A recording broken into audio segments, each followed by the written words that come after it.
ಭಾರತ್ ಬಂದ್ ಕಾರ್ಯಕ್ರಮಕ್ಕೆ ಸ್ವಾಗತ. ಒಂದು ಬ್ರೇಕಿಂಗ್ ಇದೆ, ಏನು ಅಂತ ನೋಡೋಣ ಬನ್ನಿ.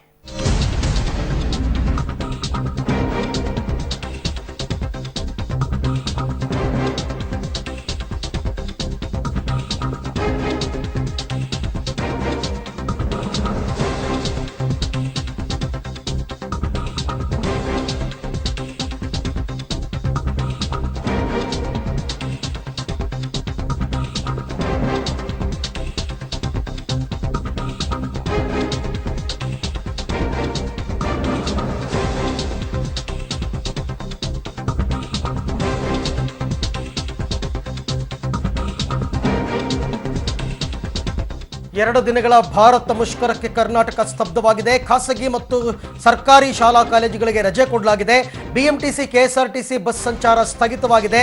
ಆದರೆ ಬೆರಳೆಣಿಕೆಯಷ್ಟು ಆಟೋಗಳ ಸಂಚಾರ ಕಂಡು ಬರ್ತಾ ಇದೆ. ಒಂದು ವೇಳೆ ನೀವೇನಾದರೂ ಆಟೋ ನಿಮ್ಮ ಜೇಬಿಗೆ ಕತ್ತರಿ ಗ್ಯಾರಂಟಿ. ಜೊತೆಗೆ ಓಲಾ, ಊಬರ್ಗಳು ಕೂಡ ಸಿಕ್ಕಿದ್ದೇ ಸೀರುಂಡೆ ಅನ್ನೋ ರೀತಿಯಲ್ಲಿ ಯದ್ವಾ ತದ್ವಾ ರೇಟನ್ನು ಹಾಕಿ ಪ್ರಯಾಣಿಕರಿಗೆ ಸುಲಿಗೆ ಮಾಡ್ತಾ ಇದ್ದಾರೆ. ಒಂದು ಹಂತದಲ್ಲಿ ಚಿತ್ರಮಂದಿರಗಳು ಕೂಡ ಬಂದ್ ಆಗುತ್ತೆ ಅಂತ ಹೇಳಲಾಗ್ತಾ ಇತ್ತು. ಆದರೆ ಮಾಲ್ ಮತ್ತು ಚಿತ್ರಮಂದಿರಗಳು ಯಾವುದೇ ರೀತಿಯಲ್ಲಿ ಕ್ಲೋಸ್ ಆಗಲ್ಲ, ಎಂದಿನಂತೆ ಚಿತ್ರ ಪ್ರದರ್ಶನ ಇರುತ್ತೆ ಅಂತಕ್ಕಂಥ ಮಾಹಿತಿ ಲಭ್ಯವಾಗ್ತಾ ಇದೆ. ಈಗ ಹೋಟೆಲ್ಗಳ ಆದ ಸ್ಥಿತಿನೇ ಚಿತ್ರಮಂದಿರಗಳಿಗೂ ಬರ್ಬೋದಾ ಅಂತ ಹೋಟೆಲ್ಗಳು ತೆಕ್ಕೊಂಡು ಕೂತಿದ್ದಾರೆ, ಆದರೆ ಗಿರಾಕಿಗಳು ಬರ್ತಾ ಇಲ್ಲ. ಅದೇ ರೀತಿ ಚಿತ್ರಮಂದಿರಗಳು ಓಪನ್ ಇದ್ರೂ ಕೂಡ ಚಿತ್ರವನ್ನು ನೋಡೋದಕ್ಕೆ ಜನ ಅವರಿಗೆ ಪಾಪ ಬಸ್ಸಲ್ಲಿ ಬರಬೇಕಾ, ಆಟೋದಲ್ಲಿ ಬರಬೇಕಾ, ಹೆಂಗೆ ಸಾಧ್ಯ, ಬರ್ತಾರಾ ಇಲ್ವಾ ಅಂತಕ್ಕಂಥದ್ದು ಕೂಡ.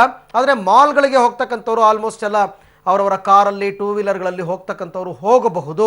ಸದ್ಯದ ಮಾಹಿತಿಯ ಪ್ರಕಾರ ಈ 2 ದಿನಗಳ ಮುಷ್ಕರಕ್ಕೆ ಕರ್ನಾಟಕದಾದ್ಯಂತ ಒಳ್ಳೆಯ ರಿಯಾಕ್ಷನ್ ಸಿಗ್ತಾ ಇದೆ, ಒಳ್ಳೆಯ ಬೆಂಬಲ ಸಿಗ್ತಾ ಇದೆ. ಹಾಗಾಗಿ ಕರ್ನಾಟಕ ಬಹುತೇಕ 2 ದಿನಗಳ ಕಾಲ ಸ್ತಬ್ಧವಾಗುತ್ತೆ ಅಂತಕ್ಕಂಥದ್ದು. ಬಸ್ಗಳ ಸಂಖ್ಯೆ ವಿರಳವಾಗಿದೆ.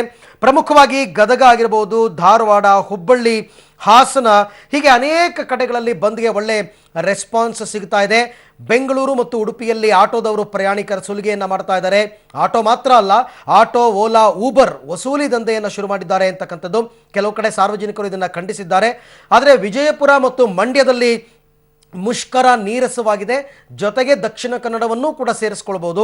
ವಿಜಯಪುರ, ಮಂಡ್ಯ ಮತ್ತು ದಕ್ಷಿಣ ಕನ್ನಡದಲ್ಲಿ ಬಂದ್ಗೆ ನೀರಸ ಪ್ರತಿಕ್ರಿಯೆ ವ್ಯಕ್ತವಾಗ್ತಾ ಇದೆ. ದಾವಣಗೆರೆಯಲ್ಲಿ ಕೆಎಸ್ಆರ್ಟಿಸಿ ಬಸ್ಗಳು ಯಥಾಸ್ಥಿತಿಯಲ್ಲಿ ಓಡಾಡ್ತಾ ಇದೆ. ಕೆಲವು ಕಡೆ ಒಳ್ಳೆಯ ರೆಸ್ಪಾನ್ಸ್ ಇದ್ದರೆ, ಕೆಲವು ಕಡೆ ನೀರಸ ಪ್ರತಿಕ್ರಿಯೆ ಕೂಡ ಸಿಗ್ತಾ ಇದೆ.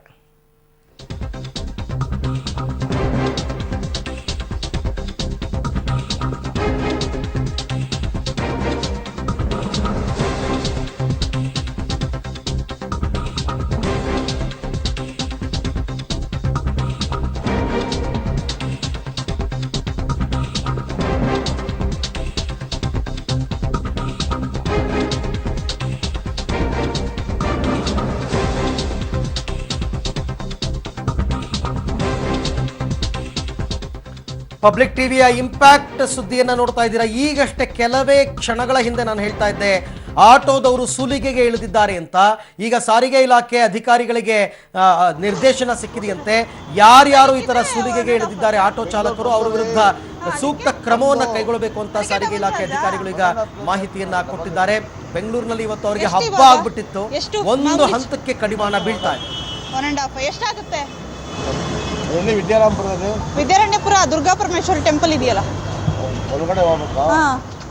ಈ ಬಗ್ಗೆ ಮತ್ತಷ್ಟು ಮಾಹಿತಿ ಪಡೆಯೋಣ ನನ್ನ ಕೊಲೀಗ್ ನಂದಿನಿ ಅವರಿಂದ. ನಂದಿನಿ, ಯಾವ ರೀತಿ ಸುಲಿಗೆ ನಡೀತಾ ಇತ್ತು? 1ಕ್ಕೆ 2ರಷ್ಟ 3ರಷ್ಟ ಅಟ್ಲೀಸ್ಟ್ ಇನ್ನು ಮುಂದೆ ಆದ್ರೂ ಕಡಿವಾಣ ಬೀಳ್ಬೋದಾ ಈ ಸುಲಿಗೆಗೆ ಅಂತ? ಅರವಿಂದ್, ಮೊದಲಿಗೆ ಬೆಳಗ್ಗೆ ಇವತ್ತು ಪಬ್ಲಿಕ್ ಟಿವಿ ಒಂದು ರಿಯಾಲಿಟಿ ಚೆಕ್ ಅನ್ನ ಮಾಡ್ತು.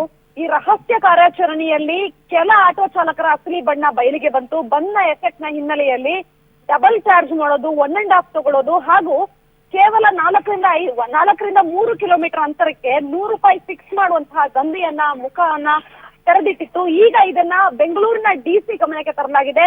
ಪಬ್ಲಿಕ್ ಟಿವಿಯನ್ನ ವೀಕ್ಷಿಸಿರುವಂತಹ ಬೆಂಗಳೂರು ಡಿಸಿ ವಿಜಯಶಂಕರ್ ಈಗಾಗಲೇ ಸಾಕಷ್ಟು ಮಾಹಿತಿಯನ್ನ ನೀಡಿದ್ದಾರೆ. ಸಾರಿಗೆ ಆಯುಕ್ತರಿಗೆ ದೂರವಾಣಿ ಮೂಲಕ ಮಾತುಕತೆಯನ್ನು ನಡೆಸಿ ಎನ್ಫೋರ್ಸ್ಮೆಂಟ್ ನನ್ನ ಕಳಿಸಿ ಆರ್ಟಿಒ ಅಧಿಕಾರಿಗಳನ್ನೆಲ್ಲ ಕಳಿಸಿ ರೈಡ್ ಮಾಡೋದಕ್ಕೆ ಸೂಚನೆ ನೀಡಿದ್ದಾರೆ. ಹಾಗಾಗಿ ಮೆಜೆಸ್ಟಿಕ್, ಶಿವಾಜಿನಗರ ಹಾಗೂ ಜನನಿಬಿಡತೆ ಹಾಗೂ ಜನರಿಗೆ ಆಟೋ ಸಿಗುವಂತಹ ಸ್ಥಳಗಳಲ್ಲಿ ಇನ್ನೇನು ಕೆಲವೇ ಕ್ಷಣಗಳಲ್ಲಿ ಆರ್ಟಿಒ ಅಧಿಕಾರಿಗಳು ಆಗಮಿಸಲಿದ್ದಾರೆ. ಆಗಮಿಸಿ ಯಾರೇ ಸುಲಿಗೆ ಮಾಡಿದ್ರು ಅವರ ವಿರುದ್ಧ ರೈಡ್ ಹಾಕಿ ಫೈನ್ ಹಾಕುವಂತಹ ಸಾಧ್ಯತೆ ಇದೆ. ಇದು ಪಬ್ಲಿಕ್ ಟಿವಿ ಕೆಲವೇ ಗಂಟೆಗಳಲ್ಲಿ ನಡೆಸಿರುವಂತಹ ಕಾರ್ಯಾಚರಣೆಗೆ ಸಿಕ್ಕಂತಹ ಇಂಪ್ಯಾಕ್ಟ್ ಆಗಿದೆ ಅರವಿಂದ್. ಈಗ RTO ಅಧಿಕಾರಿಗಳು ಬಂದ್ರೆ ಅವರಿಗೆ ಸುಲಿಗೆ ಮಾಡ್ತಿದ್ದಾರೆ ಅಂತ ಹೇಗೆ ಗೊತ್ತಾಗುತ್ತೆ ನಂದಿನಿ? ಈಗಾಗಲೇ ಸಾಕ್ಷಿ ಸಮೇತ ಪಬ್ಲಿಕ್ ಟಿವಿ ನಡೆಸಿರುವಂತಹ ಎಲ್ಲ ರಹಸ್ಯ ಕಾರ್ಯಾಚರಣೆಯಲ್ಲೂ ಯಾವ ಆಟೋ ನಂಬರ್ ಅನ್ನೋದನ್ನ ರಿಜಿಸ್ಟರ್ ಮಾಡಲಾಗಿದೆ. ಅದನ್ನ ಹೊರತುಪಡಿಸಿ ಈಗ ಮಫ್ತಿಯಲ್ಲೂ ಸಹ RTO ಅಧಿಕಾರಿಗಳು ಆಗಮಿಸುವಂತಹ ಸಾಧ್ಯತೆ ಇದೆ. ಮುಂದೆ ಅಂದ್ರೆ ಈವರೆಗೂ ನಡೆದಂತಹ ಪ್ರಕರಣಗಳಿಗೆ ದೂರನ್ನ ದಾಖಲಿಸಿಕೊಳ್ಳುವಂತಹ ಆಯುಕ್ತರು, ಸಾರಿಗೆ ಆಯುಕ್ತರು ಮುಂದೆ ನಡೆಯುವಂತಹ ಪ್ರಕರಣಗಳಿಗೆ ಖುದ್ದು ಸ್ಥಳದಲ್ಲೇ ಫೈನ್ ಹಾಕ್ತಾರೆ. ಇಲ್ಲ ಮಫ್ತಿಯಲ್ಲಿ ಬಂದಾಗ ಒಂದೊಮ್ಮೆ ಹೆಚ್ಚಿನ ಬೆಲೆಯನ್ನ ಕೇಳಿದ್ರೆ ಅವರಿಗೆ ಕಾನೂನು ರೀತಿಯ ಕ್ರಮಗಳನ್ನ ಕೈಗೊಳ್ಳುವಂತಹ ಸಾಧ್ಯತೆ ಇದೆ Arvind. Okay Nandini, thank you. ತಮ್ಮೆಲ್ಲ ಮಾಹಿತಿಗಾಗಿ ಧನ್ಯವಾದ. 23 ರೂಪಾಯಿಗೆ ಹೋಗ್ತೀವಲ್ಲ ಸರ್? ಬಸ್ ಇಲ್ಲ ಅಂತ ನೀವ್ ಹಿಂಗೆ ಮಾಡಿದ್ರೆ ಹೆಂಗೆ ಜನ? ಅಲ್ಲ ಸರ್, ಬಂದಿದೆ ನಿಜ, ಬಟ್ ನಮ್ಗೆ ಈಗ ಸಮಸ್ಯೆ ಆಗುತ್ತೆ ಅಂದ್ರೆ ನೀವು ಡಬಲ್ ಚಾರ್ಜ್ ಮಾಡಿದ್ರೆ ಹೆಂಗೆ? ಈಗ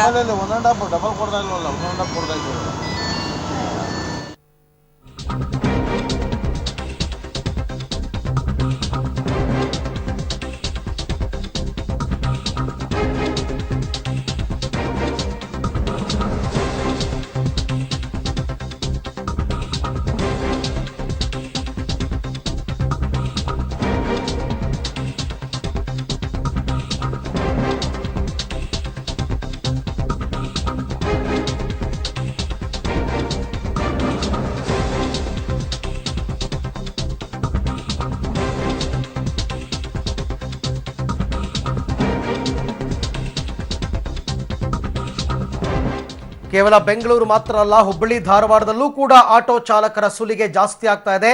ಹುಬ್ಬಳ್ಳಿಯಿಂದ ಧಾರವಾಡ 18 ಕಿಲೋಮೀಟರ್ ಹೋಗತಕ್ಕಂಥವ್ರಿಗೆ ಬಸ್ಗಳು ಇಲ್ಲ. ಹಾಗಾಗಿ ಆಟೋದವರು ಹೀಗೆ ಶುರು ಮಾಡಿದಾರಂತೆ, ಒಬ್ರಿಗೆ 100, ಎಷ್ಟು ಜನ ಸೀಟ್ ಕೂತ್ಕೋತಾರೆ ಒಬ್ಬೊಬ್ರು 100 ರೂಪಾಯಿ ಕೊಡಬೇಕು, ಅಥವಾ ನನಗೆ ಇಂಡಿವಿಜುವಲ್ ಆಗಿ ಆಟೋ ಹೋಗಬೇಕು ಅಂತಂದ್ರೆ 300 ರೂಪಾಯಿ ಕೊಡಬೇಕು ಅಂತ ಅಂದ್ಬಿಟ್ಟು ಇವಾಗ ಶುರು ಮಾಡಿದಾರಂತೆ. ಹುಬ್ಬಳ್ಳಿ ಧಾರವಾಡದ ಸ್ಥಿತಿನೂ ಕೂಡ ಇದಕ್ಕಿಂತ ವಿಭಿನ್ನವಾಗಿಲ್ಲ. ಹಾಗಾಗಿ ಈಗ ಬೆಂಗಳೂರಿನಲ್ಲಿ RTO ಅಧಿಕಾರಿಗಳು ಹೇಗೆ ಎಚ್ಚೆತ್ತುಕೊಂಡಿದ್ದಾರೋ ಅದೇ ರೀತಿ ಹುಬ್ಬಳ್ಳಿ ಧಾರವಾಡದಲ್ಲೂ ಕೂಡ ಅಧಿಕಾರಿಗಳು ಎಚ್ಚೆತ್ತುಕೊಂಡು ಈ ಸುಲಿಗೆಗೆ ಬ್ರೇಕ್ ಹಾಕಬೇಕಾಗಿದೆ. ಒಬ್ಬರಿಗೆ 100 ರೂಪಾಯಿ, ಮೀಟರ್ ಹಾಕಿದ್ರೆ 300 ರೂಪಾಯಿ ಅಂತಕ್ಕಂಥ ರೇಟ್ ಅನ್ನ ಫಿಕ್ಸ್ ಮಾಡಿಕೊಂಡು ಹುಬ್ಬಳ್ಳಿ ಧಾರವಾಡದ ನಡುವೆ ಆಟೋ ಚಾಲಕರು ಪ್ರಯಾಣವನ್ನ ಮಾಡ್ತಾ ಇದ್ದಾರೆ. ಈ ಸುಲಿಗೆಗೆ ಬ್ರೇಕ್ ಹಾಕಬೇಕು ಅಂತಂದ್ರೆ ಅಧಿಕಾರಿಗಳು ರೋಡ್ಗೆ ಇಳಿಬೇಕಾಗುತ್ತೆ, RTO ಇಲಾಖೆ ಅಧಿಕಾರಿಗಳು. ಸೊ ನೋಡೋಣ ಹಾಗಾದ್ರೆ RTO ಅಧಿಕಾರಿಗಳು ಇಲ್ಲೂ ಕೂಡ ಕ್ರಮವನ್ನು ಕೈಗೊಳ್ತಾರಾ ಅಂತ. ನಾವು ನಡೆಸಿದಂತಹ ರಿಯಾಲಿಟಿ ಚೆಕ್ನಲ್ಲಿ ಬೆಂಗಳೂರಿನಲ್ಲಿ ಆಟೋ ಚಾಲಕರ ಸುಲಿಗೆಯನ್ನ ಬಯಲಿಗೆ ಎಳೆದಿದ್ವಿ. ಇದನ್ನು ನೋಡಿದಂತಹ ಸಾರಿಗೆ ಇಲಾಖೆ ಅಧಿಕಾರಿಗಳು ಈಗ ತಮ್ಮ ಕೆಳ ಹಂತದ ಅಧಿಕಾರಿಗಳಿಗೆ ಮೊದಲು ನೀವು ಫೀಲ್ಡ್ಗೆ ಹೋಗಿ ಆಟೋ ಅಧಿಕಾರಿಗಳ ವಿರುದ್ಧ ಕ್ರಮ ಕೈಗೊಳ್ಳಿ ಅಂತಕ್ಕಂಥ ಸೂಚನೆ ಕೊಟ್ಟರು. ಹಾಗೆ ಧಾರವಾಡ ಹುಬ್ಬಳ್ಳಿನಲ್ಲೂ ಕೊಡ್ತಾರಾ ಅಂತ ಕಾದು ನೋಡಬೇಕು. ಈ ಬಗ್ಗೆ ಮತ್ತಷ್ಟು ಮಾಹಿತಿ ಪಡೆಯೋಣ. ನನ್ನ ಕೊಲೀಗ್ ಧಾರವಾಡದಿಂದ ಜಾವೀದ್ ನನ್ನ ಜೊತೆ ಇವಾಗ ಸಂಪರ್ಕದಲ್ಲಿದ್ದಾರೆ. ಜಾವೀದ್, ಬೆಂಗಳೂರಿನಲ್ಲಿ ಈಗ ಆಟೋ ಸುಲಿಗೆಗೆ ಕಡಿವಾಣ ಹಾಕುವಂತಹ ಕೆಲಸವನ್ನ ಸಾರಿಗೆ ಅಧಿಕಾರಿಗಳು ಮಾಡ್ತಾ ಇದ್ದಾರೆ. ಹುಬ್ಬಳ್ಳಿ ಧಾರವಾಡದಲ್ಲೂ ಅದಾಗುತ್ತಾ ಅಥವಾ ಇವತ್ತು ನಾಳೆ ಇದೇ ರೀತಿ ಸುಲಿಗೆ ಮುಂದುವರಿಯುತ್ತಾ ಅಂತ?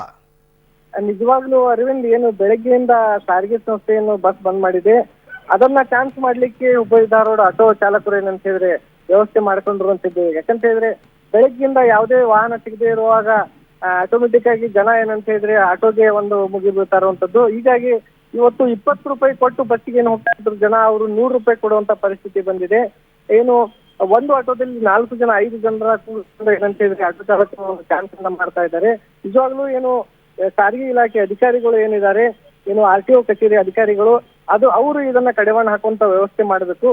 ಏನಂತ ಹೇಳಿದ್ರೆ ಇನ್ನೂವರೆಗೆ ಯಾವುದೇ ರೀತಿಯಾದಂತ ಅಧಿಕಾರಿಗಳು ಇಲ್ಲಿ ಬಂದು ಯಾವುದೋ ತಪಾಸಣೆ ಮಾಡುವಂತ ಕೆಲಸ ಮಾಡಿಲ್ಲ. ಈಗ ಸದ್ಯಕ್ಕೆ ಏನು ಆಟೋ ಚಾಲಕರು ಏನಿದ್ದಾರೆ, ಇವತ್ತು ನಾಳೆ ಏನಾದ್ರು ಅಕಸ್ಮಾತ್ ಆಗಿ ಬಸ್ ಸಾರಿಗೆ ರಸ್ತೆಗೆ ಇಳದೇ ಇದ್ರೆ ಇದೇ ರೀತಿಯಾದಂತ ಒಂದು ಏನಂತ ಇದ್ರೆ ಸುಲಿಗೆ ಆಗ್ತಾ ಇರಬಹುದು ಅಂತ ಹೇಳ್ಬೋದು ಅರವಿಂದ್. ಈ ಹುಬ್ಬಳ್ಳಿ ಧಾರವಾಡ ನಡುವೆ ಎಷ್ಟು ದೂರ ಆಗುತ್ತೆ ಜಾವೀದ್? ಬಸ್ಗಳ ಸಂಚಾರ ಒಂದೂ ಇಲ್ವಾ ಇವಾಗ? ನಿಜವಾಗ್ಲೂ ಅರವಿಂದ್, ಯಾವುದೇ ಬಸ್ ಇವತ್ತು ರಸ್ತೆಗೆ ಇಳಿದಿಲ್ಲ. ಆಮೇಲೆ 20 ಕಿಲೋಮೀಟರ್ ಏನು ಡಿಸ್ಟೆನ್ಸ್ ಇದೆ ಹುಬ್ಬಳ್ಳಿ ಧಾರವಾಡ ನಡುವೆ. ಇಲ್ಲಿಂದ ಏನು 100 ರೂಪಾಯಿಗೆ ಏನು ಒಬ್ಬರು ಪ್ಯಾಸೆಂಜರ್ಗೆ ಹಾಕೊಂಡು ಹೋಗುವಂತ ಆಟೋ ಚಾಲಕರು 5 ಜನರ ತೆಗೆದುಕೊಂಡು ಹೋಗ್ತಾರೆ. ಅಲ್ಲಿಂದ ವಾಪಸ್ ಬರುವಾಗ ಮತ್ತೆ 5 ಜನರ ತೆಗೆದುಕೊಂಡು ಬರುವಂತ ಕೆಲಸವನ್ನ ಮಾಡ್ತಾ ಇದ್ದಾರೆ. ಬೆಳಗ್ಗಿಂದ ಸಾಕಷ್ಟು ಏನಂತ ಹೇಳಿದ್ರೆ ಜನರು ಇದರಿಂದ ಬೆಸತ್ತು ಹೋಗಿದ್ದಾರೆ. ಯಾಕಂತ ಹೇಳಿದ್ರೆ 20 ರೂಪಾಯಿ ಕೊಡೋ ಜಾಗದಲ್ಲಿ ಏನೋ 100 ರೂಪಾಯಿ ಕೊಡಬೇಕು, ಹೋಗ್ಲಿಕ್ಕೆ 100 ರೂಪಾಯಿ ಕೊಡಬೇಕು, ಬರ್ಲಿಕ್ಕೆ 100 ರೂಪಾಯಿ ಕೊಡಬೇಕು. 40 ರೂಪಾಯಿ ಏನು ಖರ್ಚು ಆಗ್ತಾ ಇತ್ತು, ಅದು ಇವತ್ತು ಏನಂತ ಹೇಳಿದ್ರೆ 200 ರೂಪಾಯಿ ಖರ್ಚಾಗ್ತಾ ಇದೆ ಯಾರದಲ್ಲಿ. ಅಲ್ಲ, ಈಗ ಮೀಟರ್ ಲೆಕ್ಕ ನೋಡಕ್ ಹೋದ್ರೆ ಒಬ್ರಿಗೆ 100 ರೂಪಾಯಿ 20 ಕಿಲೋಮೀಟರ್ಗೆ ಅಂತಂದ್ರೆ ಅದು ನಾರ್ಮಲ್ ರೇಟ್ ಅಂತ ಅನ್ಸುತ್ತೆ ಬೆಂಗಳೂರು ಲೆಕ್ಕದಲ್ಲಿ. ನಿಜವಾಗ್ಲೂ ಅರವಿಂದ್, ಈಗ ಹುಬ್ಬಳ್ಳಿ ಧಾರವಾಡದಲ್ಲಿ ಇಲ್ಲಿವರೆಗೆ ಯಾವುದೇ ರೀತಿಯಾದಂತ ಮೀಟರ್ ಇನ್ನೂವರೆಗೆ ಆರಂಭವಾಗಿಲ್ಲ. ಆದ್ರೆ ಇವತ್ತು ಅಕಸ್ಮಾತ್ ಆಗಿ ಏನಾದ್ರು ಪ್ಯಾಸೆಂಜರ್ ಹೋಗಿ ನಮ್ಗೆ ನಾವು ಮೀಟರ್ ನಲ್ಲಿ ಹೋಗ್ತೇವೆ ಅನ್ನುವಂತ ಮಾತನ್ನು ಹೇಳಿದ್ರೆ ₹300 ತೆಗೆದುಕೊಳ್ತೀವಿ, 3 ಪ್ಯಾಸೆಂಜರ್ ಮಾತ್ರ ನಾವು ಕೂಡಿಸ್ಕೊತೀವಿ ಅನ್ನೋಂತ ಒಂದು ಮಾತನ್ನ ಆಟೋ ಚಾಲಕರು ಹೇಳ್ತಾ ಇದ್ದಾರೆ Arvind. Okay Javed, thank you ತಮ್ಮೆಲ್ಲ ಮಾಹಿತಿಗಾಗಿ ಧನ್ಯವಾದ. ಸೊ ಇದಕ್ಕೂ ಕೂಡ ಕಡಿವಾಣ ಹಾಕಲಿ ಅಂತಕ್ಕಂಥದ್ದೇ ಪಬ್ಲಿಕ್ ಟಿವಿಯ ಆಶಯ. ಹೆಂಗೆ ₹100 ಸರ್ ಸೀಟ್? ₹100 ಸೀಟ್ ಹುಬ್ಳಿಗೆ ಏನು ಅಣ್ಣ? ಐದಿಲ್ಲ ₹100 ಅಂದ್ರೆ 20 ಕಿಲೋಮೀಟರ್ ಬರ್ಬೇಕು ನಾವು. ಕಾಳಿಂದ ಒಂದು ಸೀಟ್ ಸಿಕ್ಕರೆ ಸಿಗಿಲ್ಲ ಅದಕ್ಕೆ. ಆಯ್ತು. ಹಲೋ, ಇಲ್ಲಿ ಜುಬ್ಲಿ ಸರ್ಕಲ್ ಬಂದ್ ಅಂಗಡಿ ಚಲೋ ಇರ್ಬೋದು, ಅಂಗಡಿನೂ ಬಂದ್ ಅದಾವ. ಅಣ್ಣ ಹುಬ್ಳಿಗೆ